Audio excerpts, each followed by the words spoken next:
Nimona, c'est une adaptation d'une bande dessinée signée Andy Stevenson qui a eu une grosse communauté et qui était le showrunner de She-Ra. Le film se déroule dans une époque très particulière, mêlant médiéval et science-fiction, où on croise à la fois des vaisseaux volants et des chevaliers avec des épées et des armures.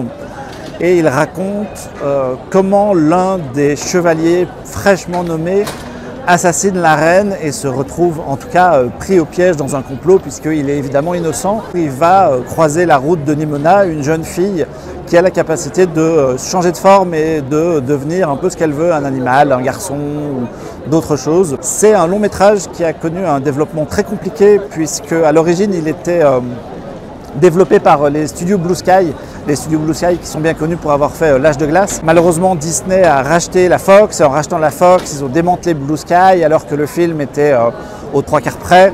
D'ailleurs, sur scène, le réalisateur s'est un peu lâché en disant du mal du studio. Netflix est revenu avec un peu d'argent à mettre sur la table et a réembauché tout le monde en disant ce projet, finissez-le. Et on l'a vu et c'est vraiment très très bien. Moi j'ai pas lu la bande dessinée mais je connaissais un peu les autres travaux de Andy Stevenson et j'étais déjà assez enthousiaste avant la projection, j'en suis ressorti vraiment comblé. C'est très très drôle, ultra rythmé. Le personnage principal, Nimona, est vraiment très très bien écrite.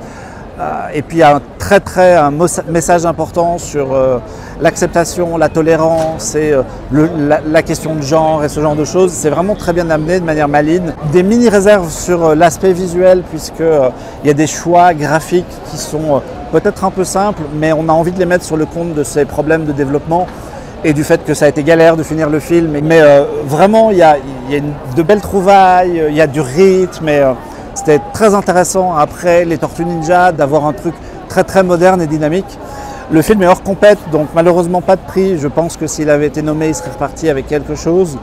Il a connu ici un enthousiasme délirant et vous pourrez le voir sur Netflix à la fin du mois de juin.